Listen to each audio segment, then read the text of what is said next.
All right, the first, bring yourself a meditation cushion, Hote. Okay. The first subject is an extra subject, it's not on the schedule. It's about meditation and the importance of it. And it has a little bit to do with the chakras, emotions, mind control. It's titled Dharana. Dharana is the first step of meditation, which is actually concentration. Meditation starts with Dharana, becomes Dhyana, which is actual meditation, then Samadhi, which is contemplation. And there's a smooth transition between the three levels. The reason why I introduced this is because yoga is meditative. We meditate already at the beginning, just short, but then at the end of the class, 15 minutes, and we will expand up to 40, 45 minutes at the end of the course. A meditation is many people talk about yoga and meditation as if they are two separate things. They're not. Yoga is meditation, meditation is yoga. One does not go without the other. And like asana, asana is not asana as long as you move because it is not meditative. It doesn't lead to the required sattva. And asana is a preparation for meditation. If you do asana correctly, your meditation is just so much easier, so much deeper, so much smoother. Because you're already in that meditative mood when you close your eyes. If you move a lot with the modern yoga and then sit down to try to meditate, your mind is all over the place. And normal people don't notice that, but as a yogi, you notice that immediately, the difference, the big difference. So, Dharana.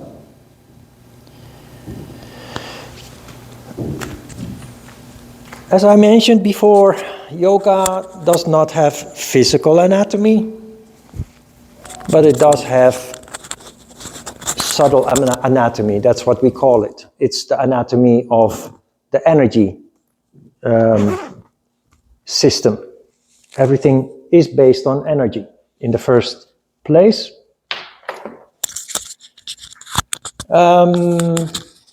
So we have the chakras, which have a very clear function. There's a lot of mystery around the chakras because there's a lot of mystery and dogma in yoga. Where does that come from? Ignorance. That's because we know something, we have heard something or read something without a practical explanation of what it means. And so there's a lot of speculation and vagueness and nobody actually really knows the answer. Chakras exist, they are balls of energy. At the workshop I explained that they are concentrations of bundles of nerves. So if you use modern technology, you can make it visual actually, including the colors that they have. So you have the 5 chakras in the physical body, then you have Ajna chakra, and you have the crown chakra. The 3 lower chakras below the diaphragm are the locations of the lower emotions and desires. It's the lower emotions and desires that cause misery in our lives, suffering in our lives. They are important though, because our survival instinct is driven by those lower emotions and desires. That's the function of fear.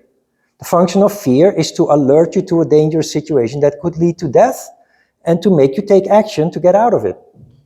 Sexuality is a mechanism to ensure the existence of the species. So above the diaphragm we have the higher emotions and desires. Most people have their center of gravity of consciousness below the diaphragm. They're driven mostly by fear, sexuality, and ambition, ego. Above the diaphragm, we speak of higher emotions and desires. Still emotions and desires, we consider them higher. because they're more positive and constructive. Love, unconditional love, compassion, empathy, creativity are located in the next two chakras, the heart chakra and the throat.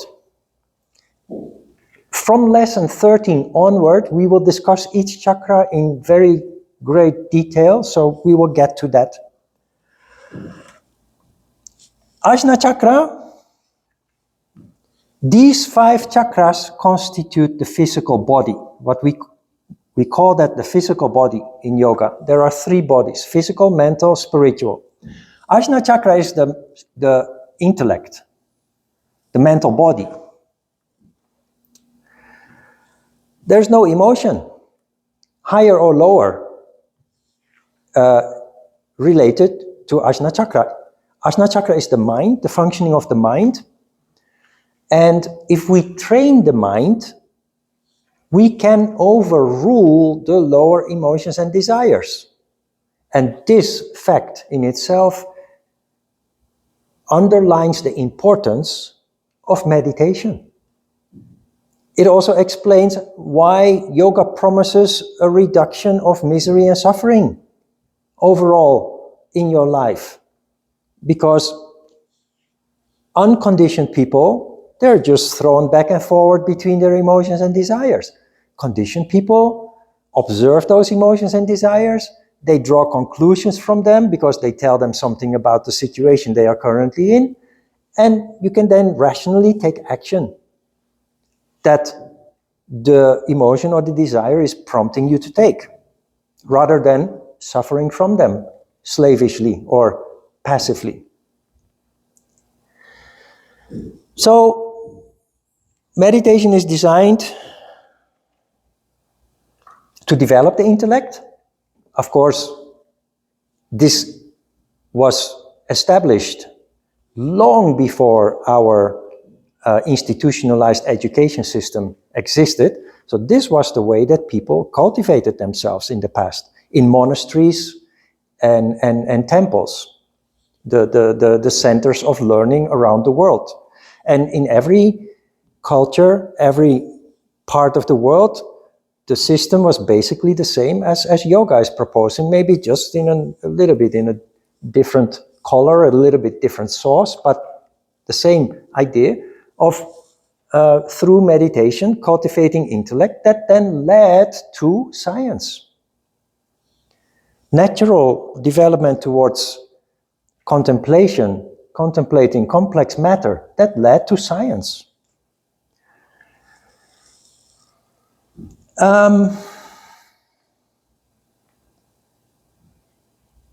Now you see a little bit in the handout about Sri Aurobindo Ghosh, who was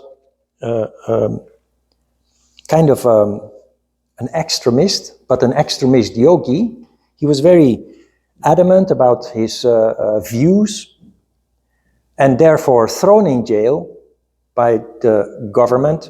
But his point, the point that he made about meditation is important, not his political shenanigans.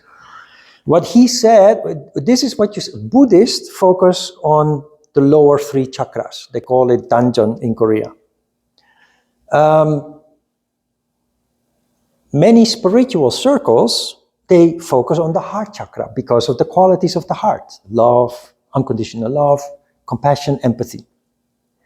However, we strive for harmony. If you focus on one part only, you concentrate your attention and your energy therefore there, drawing it away from the others. If you focus on the heart only, you draw it away from the others. So while you create a balance, a harmony within that one chakra that you focus on, among the chakras, you create an imbalance. Balance is created, and that is Sri Aurobindo Ghosh's point, not by focusing on individual chakras, but by staying in Ajna chakra, the mental body. Because the mental body, symbolically, here you have them in a row, and in your body they are in a row, but symbolically the chakras lie within one another. When you read about the chakras, you see also this one is 10 centimeters approximately in diameter, 20, 30, 40, 50, 60, and 70 for the crown chakra. They lie within one another. And so all the lower end emotions and desires lie within Ajna chakra. If you harmonize Ajna chakra, there is the sympathy phenomenon that harmonizes equally all the chakras below. So that is the power of the mental body and the importance of the conditioning that takes place as a result of concentration meditation. Important point here is to understand a little bit about the anatomy in a very simplified way of the brain.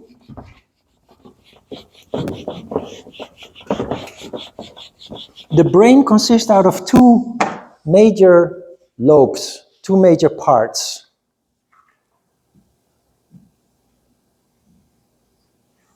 So you have the big lump of the brain, which is called cerebrum.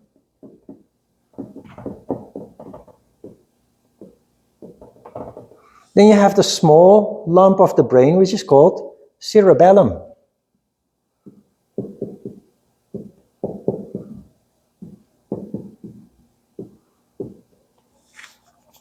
Rational thought takes place in the cerebrum. 20 years of compulsory education leads to very development of the intellect, which we think is very important. It is very important. But what we forget or what we overlook in that modern education system is the importance of the cerebrum. The cerebrum is the location where you are very sensitive towards vibrations. So if you have any paranormal abilities, it's because you have at least some energy there. An example of this is people who have had the misfortune of not having received education. In Korea, you still have older generations of people that are very superstitious. They're very sensitive. They have supernatural abilities. They feel vibration. They will say that they notice the presence of ghosts, spirits. That's the cerebellum, responsibility. But what you notice is they are very superstitious. Where does superstition come from? The inability to rationalize what you feel.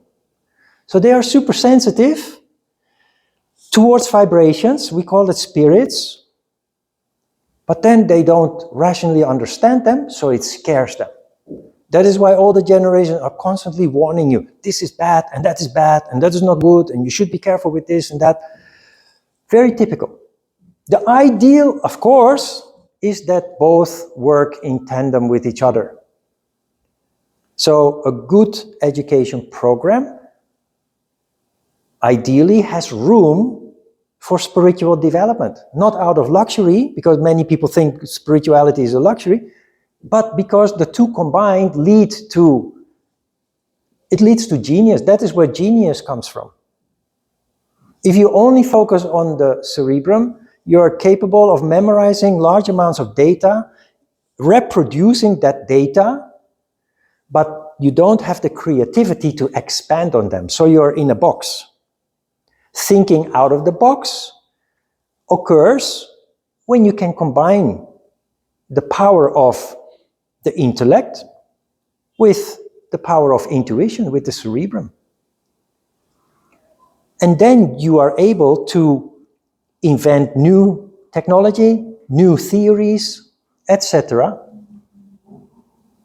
And that's what you do with yoga. You work on the physical body, that's necessary to maintain your energy sources, which is your biggest asset. And then you work on stimulating harmony between the intellect and the intuition. And that is where you develop deep insight. I challenge you to do an IQ test, practice yoga for a year, and then again do an IQ test. And you will see that your IQ level is much higher than the first time that you did it. Why? IQ tests are based on patterns, seeing patterns.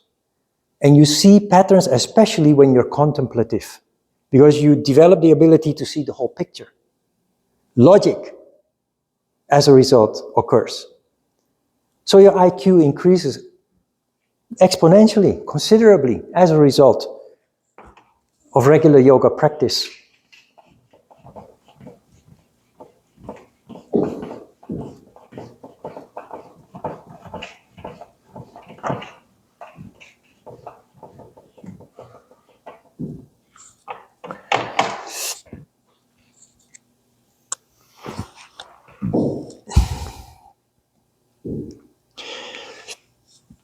All the chakras function differently depending on the condition they are in. If there is sattva in Ajna chakra, it leads to observation and reflection, and wisdom and knowledge naturally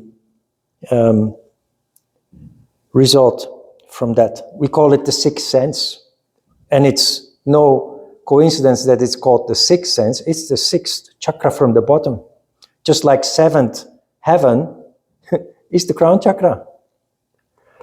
Ancient people knew all this. We use these concepts without actually understanding where it comes from. This is where it comes from. When there is rajas in the intellect, in Ajna chakra, control and manipulation of thoughts become possible, leading to creativity. In tamas, energy contracts and it leads to thought production without control, restlessness, with a tendency towards a negative cycle, downwards. That is where depression occurs, negativity occurs, and restlessness.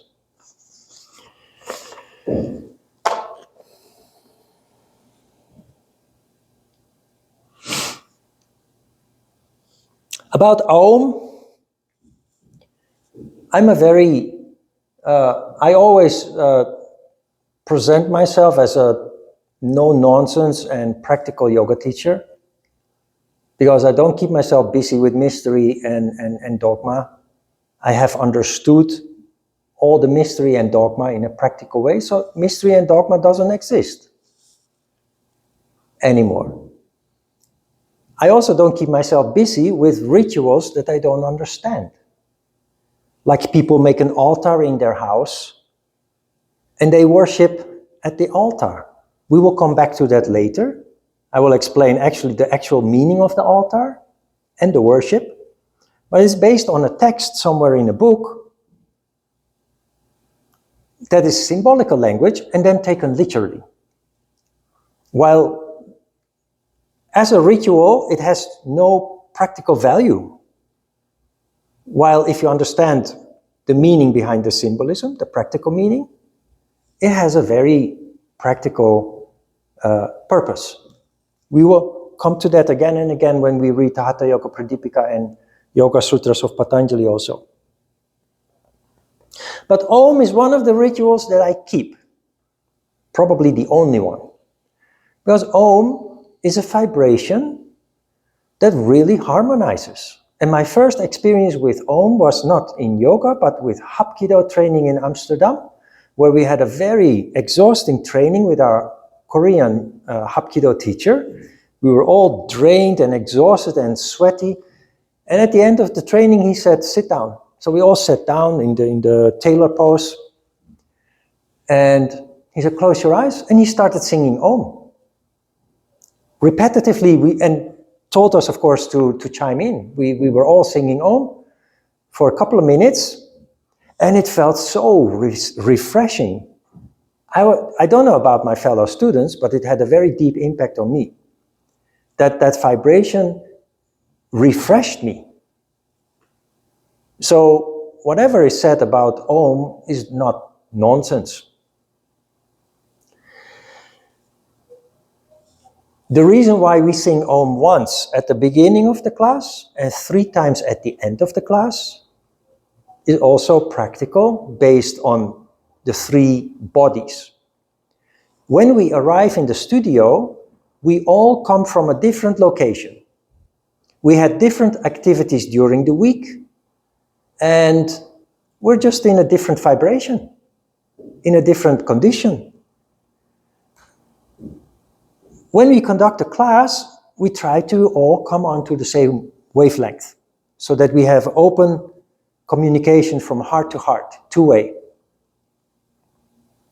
That's how yoga should be conducted. When you sit down, you close your eyes, you already start in a subtle way. You don't notice that consciously, but in a subtle way. You calm down and you start connecting with the vibrations of other people around you, and you conclude that with Om. When you sing Om, you basically open up yourself at the top to make yourself receptive to whatever is going on in the class. It is because of this that integrity is so important on both sides, but of course, especially from the teacher.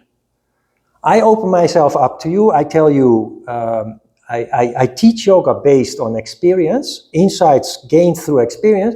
So sometimes I tell you something very personal, which I would never share with anybody else. And I trust that you deal with that with integrity, and vice versa. So we open ourselves up and we soak up whatever it is that we do together. At the end of the class, why do you sing 3 times? Because now you have to go out into the harsh world after the class. Here you're protected. We all practice integrity. We trust each other. We open ourselves up without holding back. But you cannot do that in the outside world. So symbolically, you close off with the first Om. You close off the crown chakra, the spiritual body. With the second, you close the mental body. And with the third Om, you close the physical body. It's like putting on a suit of armor to protect you against the insensitivity from the world around us. Okay, so that is why we keep Om in honor. All right, questions about Dharana, Ajna, and Om? About meditation, meditation is not difficult. No, let me say it differently. Meditation is not complicated, but that doesn't mean that it's easy. The reason why it's not easy is because it involves subconscious aspects that we very gradually need to discover. There are many aspects that influence us that we have no knowledge of, and they disturb our meditation as well. But if you listen to many meditation teachers, it sounds like as if there are many different ways of meditation, even, and that is the worst, guided meditation. Now, if you enjoy these kind of things, enjoy it. But if you want to meditate in a very effective way, without any baloney, there is only one meditation. And it starts with observation. Because human beings naturally are externally oriented. So we function based on our gross senses. The 5 gross senses: smell, vision, touch, taste, and hearing. The 6th sense is internal and requires silence and a reasonable level of sattva, harmony. Then you start to observe in a totally different way. You start to become aware of things you've never been aware of. That's the magic of meditation. That's the magic of yoga in general. So you start with observation, and you will first be aware of the noises in this building. Maybe there is some construction going on at another floor. There is a billiard parlor next door. Sometimes they're laughing or watching TV or there's activity. Sometimes you hear a car honking a horn or revving up. These things are your the environmental distractions.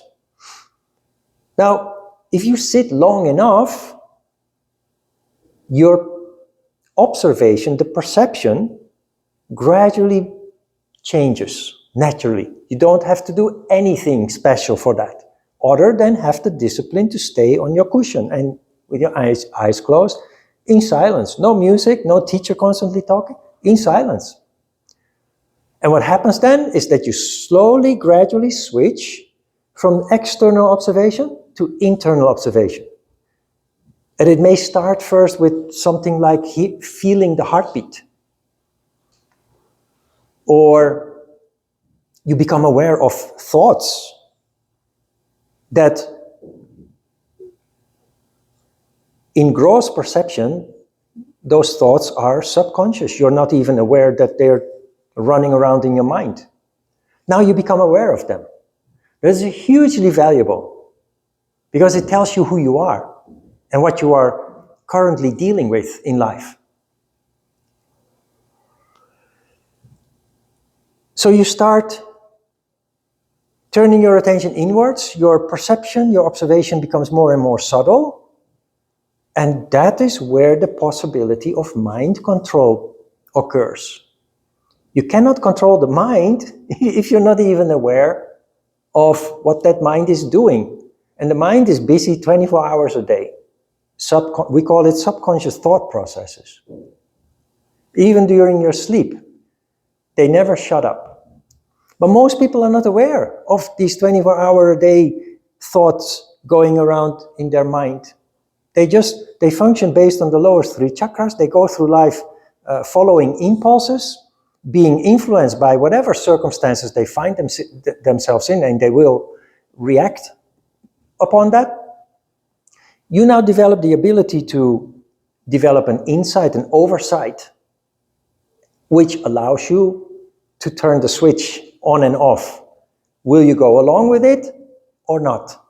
And that is an option that unconditioned people do not have, or maybe to some extent they will have a little. I'm always talking a little bit in black and white pictures to make it clear that the reality is much more fluid. But it gives you an enormous power of, in the long term, power of control. And that is where you start developing the ability to take control of your destiny. Because destiny is driven by these insights. Otherwise, your destiny is driven by outside factors. Now you can take it into your own hands. We will come back to that later. All right, let's have a short break. Just a couple of minutes before we go to the next